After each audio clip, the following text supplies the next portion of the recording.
kind of a guy. I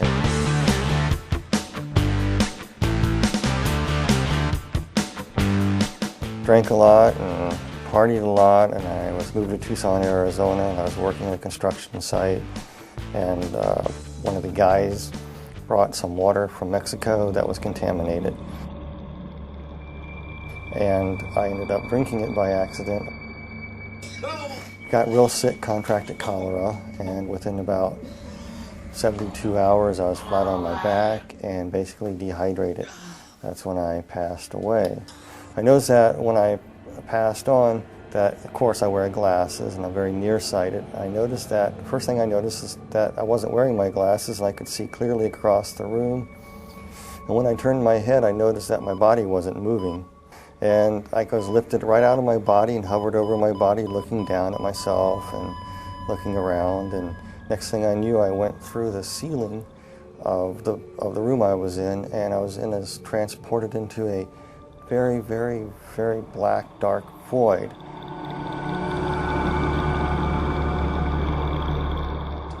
I could hear like somebody speaking to me, like telepathy.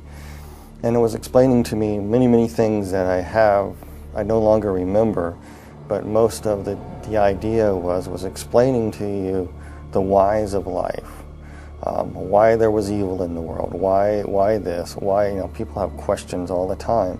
These were being answered to you as you were being transported to this light. And time you got to where the light was, you knew what happened. You know what's going on. You know what happened. You know you died. You know you're going to be judged. And everything as you're traveling, it's made so clear to you that what's happening is perfectly just and right. Oh yeah, I was going through the darkness and I was approaching the light there. And I noticed that on this rock, it was a big, huge boulder right out in the middle of this darkness. And there was a person sitting on a throne. And the individual that was sitting on it was emanating light, very, very powerful, bright light. And there was a love and compassion too, but also a firmness and fairness emanating from this person. And I'm going, who is this? And the basic question that was coming to me through this thought was, look what you have done with God's gift. It was actually Jesus was speaking this to me. He said, if I let you into heaven with what you know now, that I'm just, right, perfect, you would misuse that and keep sin alive in heaven. You can't come in. He told me it was granted to me to see a land unknown that's best forgotten, but will not be left unseen. That was it. And then he took out all these keys out of his robe, just pulled them out. And as he pulled them out, you could see the scar where the nails were kind of like in the wrist area, and they kind of pulled the bones apart. It's kind of traumatic looking. And he had these keys, and the keys were odd shapes and design. And he walked over to a place, and he stuck this key into this, looked like a gate. And a door opened. Then the veil came over, and it was dark again. I couldn't see it. All I could see was the Lord. And I was being moved toward this door, and I went through that door into a void. A tornado vortex. It was just going round and round. It was a tunnel, spinning horrendously around, just roaring and roaring and spinning and spinning and spinning.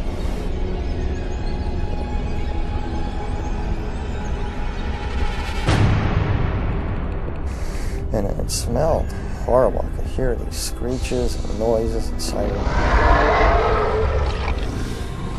The most thing that I remember the most was slurping noises and screams, and you could feel heat, really hot heat. The next thing you know, I was falling through the sky. It looked like the sky, and I hit the ground. It kind of hurt, and I stood up, and I looked, and I go, where am I? All these people ran out. And some of them looked like people that were dead that I knew, and other people I knew that were not dead. And they come around me, slapping me on the back. They got there awful quick because the house looked far away, but all of a sudden they were there, slapping me on the back, welcoming me there. But something just wasn't quite right with them because they looked weird. They had yellow glints in their eye, and their eyes were almost reptile-like. I looked over and I saw what looked like my best friend turn into somebody else. And I said, hey, wait a minute, you can't do that. You're not who you say you are. Who are you? And then all of a sudden I looked around and I go, all these people around me are not people. They began to morph into what they were. They were ugliest creatures I've ever seen. Reptile-like, some of them, they were just god-awful, like rotting vegetables, and they were distorted and twisted, and then they were not perfect by no means, and they were just filthy, smelly creatures. And they were just starting to come at me like they're going to shred me to pieces. And one tried to grab me right across my chest, and one tried to grab my legs. And while they're trying to tear you to pieces, they backed away, and this one that looked like my best friend earlier, who morphed into different people, came up to me. It was he was about 4'8", looked like a sort of half dinosaur, a reptilian type creature, and it was hissing and spitting at me, and was speaking in a language that I didn't know what it was saying at first. I was telling, and it was broken in English. It was telling me to come, follow it, follow it, follow it. So he motioned to me, and we took a few steps, and all of a sudden we were at the end of the horizon. That doesn't make any sense, but we came across to what looked like the end of the horizon. You couldn't go any further, and I couldn't understand what it was. And yet I could look out, and I could see all this vast fields and mountains. And then that creature stuck its hand in this horizon, and he ripped it open like a veil, and he stepped out of it up onto this road, and he telling me to come, motioning me to come, so I did the same. I just went ahead, I got up, and next thing I knew, I was on a large, wide, dusty, flat road. I just came out of a cell, a cube. It was around 10 by 10 foot square. It could have been 14 by 14. That's what the dimensions were. And there was a cell next to it, and there was a cells above it, kind of set back, concave, so they're going up. And there were 6 of them to the roof of this place. And in the walls are embedded peoples in cells. And he pointed to another cube, and in this cube I was looking at, there were people inside these cubes. Some were vacant, some people waiting for people to arrive like I did. There's this person in there, and I was just looking at them, and then it was showing me another person. Each person that was in their cube was like they were reliving parts of their life all over again, but not in a very pleasant way. It's like a living nightmare. When we return, Brian Melvin is taken deeper into hell, where he sees people in torment. Among them, one of the most notorious murderers in history. Next, on Stories of the Supernatural. Brian Melvin died after being infected with cholera from drinking water. He describes how his soul was separated from his body and taken to hell. While in hell, his demon guide showed him miles of cubes, most of them containing the souls of people suffering their own personal hell for their deeds during their life on earth. And as we were walking along, I realized that hell is just an enormous big place, and there's many other parts to hell that I did not see. I just saw this place called the pit. And so it says, it's been granted to thee, follow me out to the middle of the road. So he walked out in the middle of the road, and all these demons and creatures running around, and I saw all these people in various stages of torment. And some of these demon creatures inside these cubes were going in at will.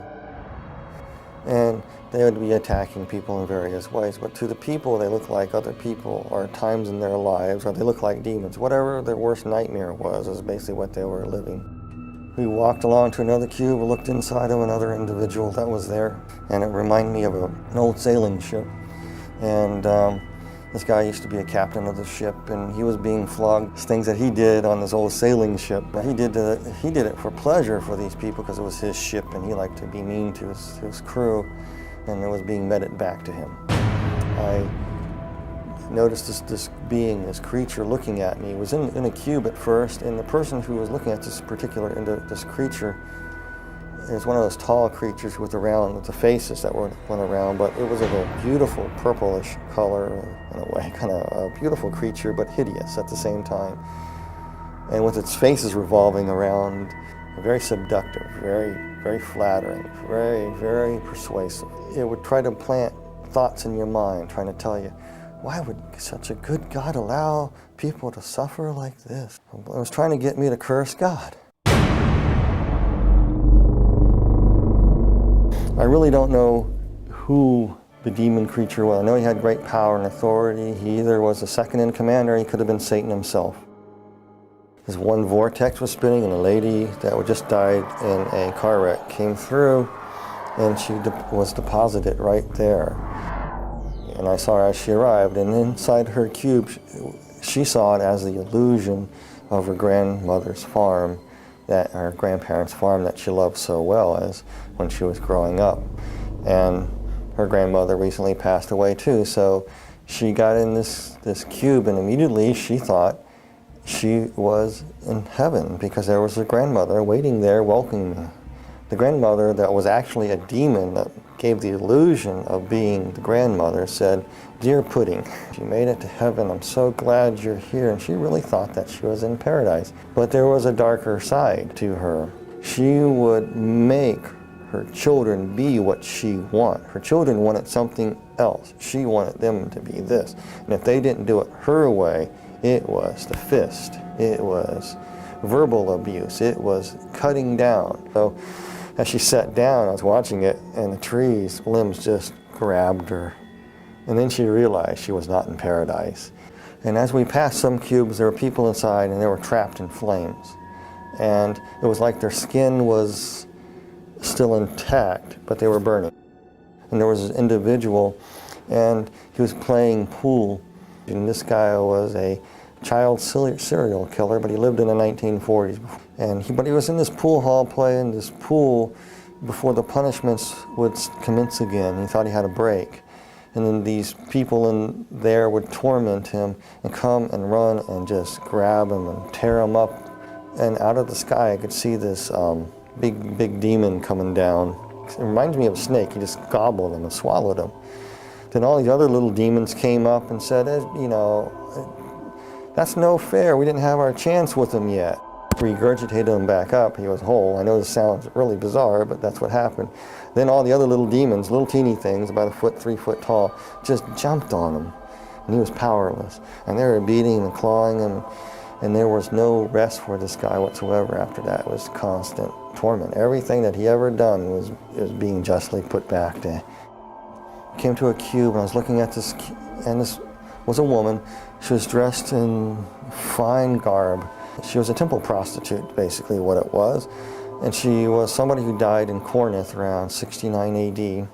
For a price, she would have a newborn son. For some reason, their religion was some strange thing. When you have a newborn son, you can offer it into a statue, and there's flames underneath the statue. You put the baby on the statue, and basically the baby would be cooked. And here she is in this temple. There was no let up to her torment. And it was almost like all the little babies that she burned that were hers and other people's were tormenting her, mocking her, pouncing on her, just crawling and tearing her up. And she just screamed, and I had to turn away and walk.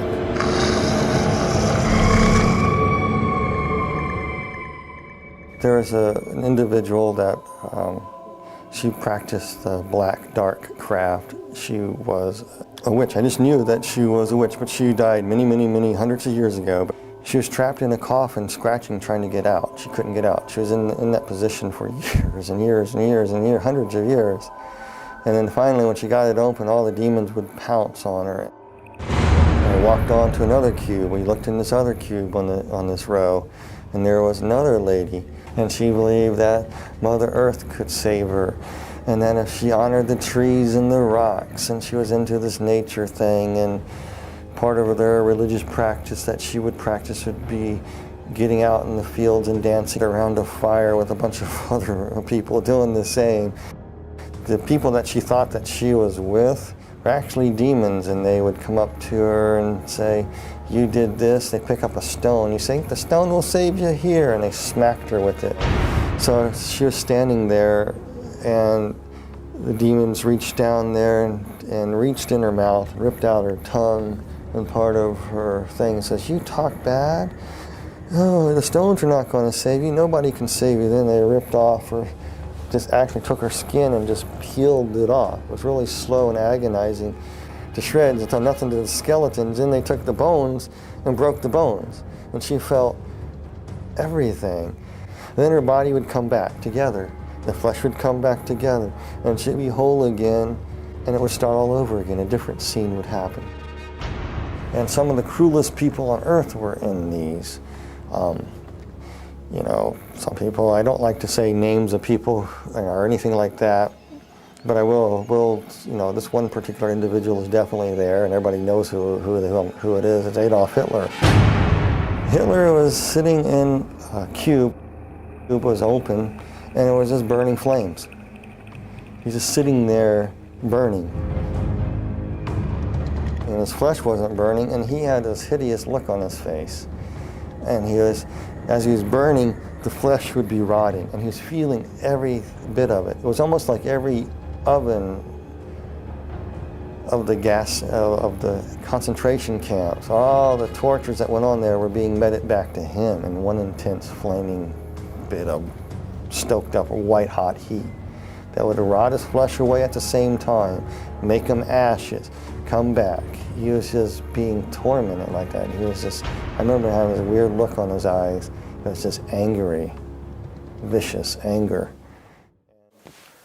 When we return, Brian Melvin tells how for a moment he thought he may be trapped in hell for all eternity. We were walking in another segment of hell near the back recesses of the wall, another segment of the deep dark pit. And we're coming to this one pit there was one place, and the cube was open, and inside there, this demon was trying to get me to go inside this cube in what looked like a dentist chair. I'm not afraid of dentists at all, but this thing looked like a dentist chair to me, with all these hideous creatures in there trying to say, "This is where you are going.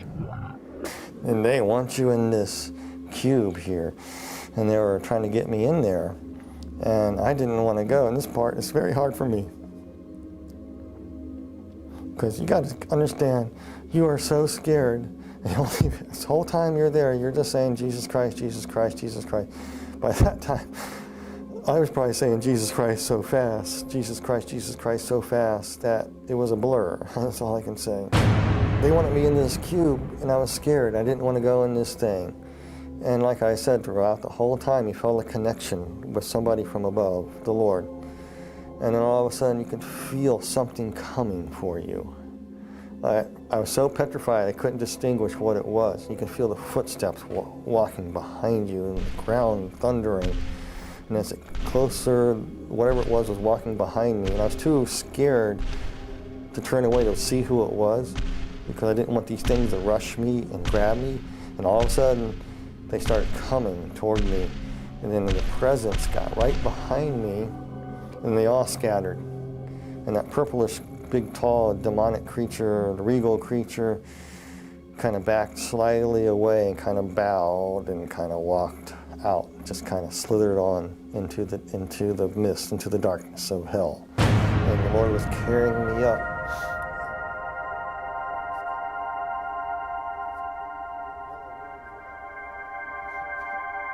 And I knew who it was. It was Jesus. He picked me up. This part I remember though so clearly. He just picked me up in his arms, and I could see where they crucified him. As he's holding me, his bones are pulled apart. He's saying, "You pulled apart my bones." And he carried me. And kind of floated through the air and went through the center of the bottomless pit. I went straight up. I remember bits and pieces of being taken to a hospital and waking up in a hospital room. and nurses poking me. And when I woke up out of this thing trying to breathe, I grabbed the doctor and said, "I'm not in a cube, am I?" "I better not be in a cube." And the doctor says, "No, you're in a hospital." And from it, I was no longer an atheist. There was a God, there is a heaven, and there is a hell.